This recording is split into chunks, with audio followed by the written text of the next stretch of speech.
This is going to be in the Italian. So the most common idea in the Italian, if the opponent plays a 2 knights defense, is that we can move our knight to g5 to try to do this knight g5 attack, right? A lot of people call this the fried liver. This is not the fried liver. Fried liver is if the opponent captures here, this is called the fried liver attack, in which you move the queen to like attack this. But I already went over this in a different video, so I'm not going to spend too much time on this. Instead, we're going to go over what happens if the opponent defends this correctly. So moving the pawn to here is the correct move for black, because black needs to defend against this fork. And white really wants to do the fork. None of these ideas work, and white does this fork. If they block with this, we do want to capture it, right? Now, we don't want to capture with the bishop, you want to capture with the pawn. Because if you capture with the bishop, you're trading your bishop with the knight, which is not a big deal, but now we lose a chance to attack on f7. So we want to maintain the bishop to keep attacking there. We capture with the pawn, and we are aligning our bishop with the pawn still. So in the future, we can try to move the pawn and then do a discovered attack there. However, now we're attacking the opponent's knight. If the knight comes to here, sure, there's that discovered attack, and then you can do the fork. Now, if the opponent's knight goes to this square, guys, this is the main line. They're attacking our bishop. We'll have to move the bishop away. We can come here with a check. And after this move, this is important. We can't capture here since the knight is defending. These are the most common moves. d3 is going to be better, because in the future, once they attack our knight, we want to move our knight to here, where the bishop is going to defend it. But I'm going to talk about the tricky part, which is if the opponent moves the knight to d4. If the opponent moves knight to d4, you do not go for d6. This is very important. There is no attack that white can do that works successfully right now. Instead, you want to attack their knight. Okay, you can attack their knight with the pawn. You can castle. That's going to be a good idea. This is a very similar knight to the Blackburn's trap. So we don't want the knight to stay there. For example, if you were to go here, let's see what happens if you actually go and try to do this fork. You're actually going to get crushed as white. They can capture with the queen, right? And it looks like, oh, I still did the fork. The knight is attacking both. But here's the problem. Once the queen comes to here, queen is hitting 2 important locations. And if you capture this, they capture our pawn attacking the rook.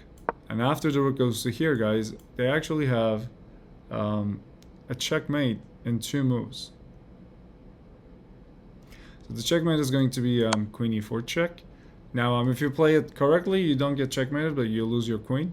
So if you block with the bishop, now the king is smothered, bishop is pinned. They have knight f3 checkmate. If you block with the queen, then they just win your queen. Black is in a much better position. So yeah, you don't want to do that. For example, I've seen this happen in a different game. For example, in this position, if the opponent captures the pawn with the knight, that's a terrible move for black. We do want to capture the pawn on f7, but guys, this is when you use the bishop, because we capture with a check. If you capture with the knight, there is a trap that the opponent can do with their queen. And if you move your queen to here, then they bring this knight. This is very, very bad for white. White is going to lose the game quickly. But if, in this position, white were to capture with the bishop, we're capturing with a check, and it's forcing the king to move. And our king has only 1 square. Once the king goes here, it's also blocking the queen's way. And now you can go play a normal game. You can capture this. The opponent will have to capture this. Their king is very open. The king is super exposed. You can even move your queen to do this check. And they can't block with the queen since we have the knight. If they go here, now their rook is stuck. And again, you have to slow down right now. There's no attack you can do. Okay, don't bring the knight here hoping that you do that. No, the knight is free. You can move the pawn to prepare something like this, but this attack can be easily defended. Right, you want to go to f7. All they gotta do is move the queen. Instead, you want to develop your pieces fast. We already have a good advantage. Their king is in a terrible position. We have to develop the pieces. Once your pieces are in good locations, then you can start attacking. make sure your king is safe. Without castling, generally speaking, we don't want to make an attack unless they have no way of getting to you, right? And then white is going to be winning that too.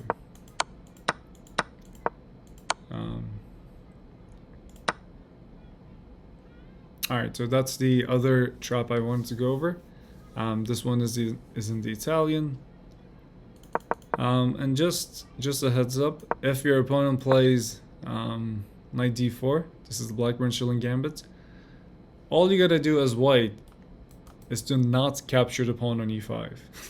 If you capture the pawn on e5, again, white should capture this with the pawn, this pawn with the bishop to do this check. But most people capture with this and it turns into the same thing. Same exact thing as we just went over. So if your opponent plays this, this is a trap, right? There's moving the same piece twice, which is against the opening principles. If they do that, guys, just don't capture the pawn. You can attack the knight, you can capture the knight, you can even castle. Once you castle, your king is safe. Now if you want, you can capture there. There's no problem. This is going to be okay for white.